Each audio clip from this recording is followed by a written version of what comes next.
Hello everyone, it is Jazz here, and today I am doing the Winter Wonderland book tag, which was created by Jack Eats Life, and I have left the link to his video in the description. It's just starting to feel like winter here in the American South, so it got cold and I was inspired to do this tag, even though I wasn't tagged for it, but I just really enjoyed the questions. So let's go on to those questions. Question 1, what book is so happy and sweet that it just warms your heart? Little Women by Louisa May Alcott, because as I have said many a time, Little Women is so sweet it will rot your teeth out. It's just so cute and loving. There's some deep moments and some sad moments too, but most of the time it's just about a group of family members loving on each other. If the March family doesn't warm your heart, I don't know what does. Number 2, what is your favorite book with a white cover?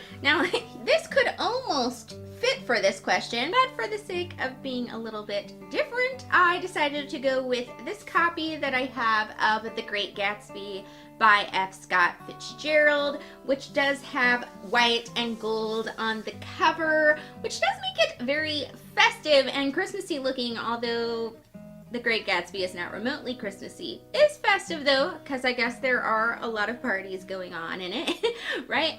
Anyway, it is one of my favorite books. I didn't read this for school like most people. I read it in my adulthood, and it did really just capture my interest, and I did really love it reading it, and it's just a really great, I guess it's considered a modern classic, or is it just a classic now? Because it's quite old, I don't know.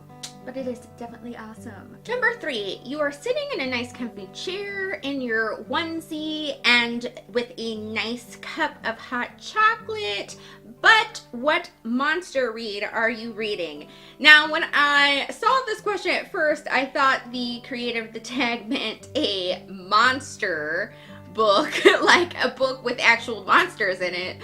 But I think what he meant in general was that we were supposed to pick a book that is just very long and large, a tome if you will. So I decided to answer both questions. Now if I was reading a book with a actual monster in it, I would probably be reading Neil Gaiman's The Ocean at the End of the Lane, because it does have a monstrous type of villain, but also it is very wintry to me. Like the book cover kind of looks wintry, but there's also like imagery in there that's kind of wintry, so that kind of makes sense to read it at winter, but it is definitely not a tome. It's a short little book. Now if I had to pick a tome, I would just go with anything by Tad Williams. Now I have read his book War of the Flowers over here, but I have not read any of the other books of his, even though I really want to. Have to be in the mood for those, because they are all huge tomes. Like I can't think of one that isn't ginormous that I've ever seen. So I do really want to get into his books, because from this book I can see that their world building is fabulous, and my mom has spoken great things about Tad Williams. But yeah, tomes, big books. But I figure what better way to spend a very cold wintry day than to read a very large monster-sized book like one of these. Number 4, it has started snowing, and so you have decided to have a snowball fight. What book character would you have a snowball fight with? When I heard this question, I immediately thought of Soda Pop from The Outsiders, because he's fun-loving and he wouldn't take things too seriously. He just seems like he'd be super fun to have a snowball fight with, for sure. So Soda Pop is the way to go. Plus his name's just fun. Number 5, sadly your fire is starting to go out. What book would you just tear the last chapters out of and burn on your fire to keep your fire going? Whenever book destruction or book burning comes up in a tag question, the answer hands down is going to be Slice of Cherry by Dia Reeves. It's probably a good thing that I have it in ebook, because I can't be responsible for what might happen if I did actually own it in physical copy.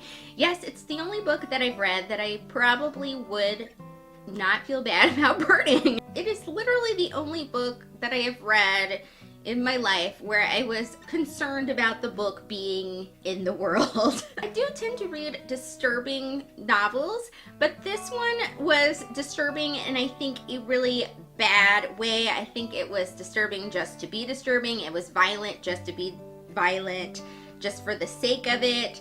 It also has a message that is like, you can commit heinous acts of crime and not have any consequences for it. And a book like that is marketed to young adults, which is very, very concerning to me. Also, there were problems with the plot, and by that I mean, what plot? Needless to say, I don't like that book, and it's really a shame because it is one of the few books that features main characters that are people of color. So I'd really like to get behind that and support that element, but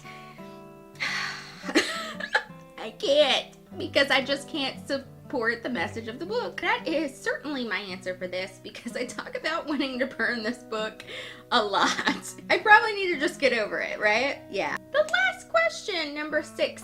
What is a book that is close to your heart that you would give a person as a gift that is not per se a reader, but you want to get them interested in reading? The 2 books that are closest to my heart are Winter of Fire by Cheryl Jordan and Ella Enchanted by Gail Carson Levine. I talk about these books all the time because I love them so much.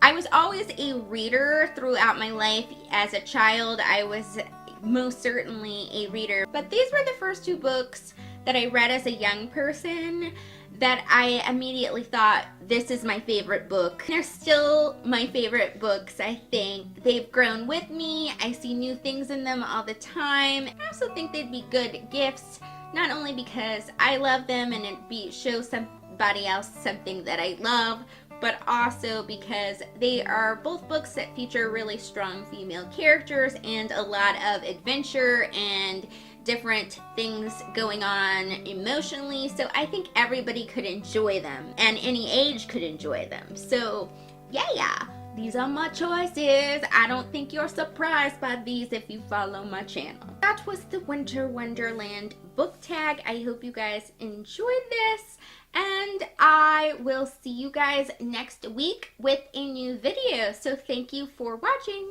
Bye!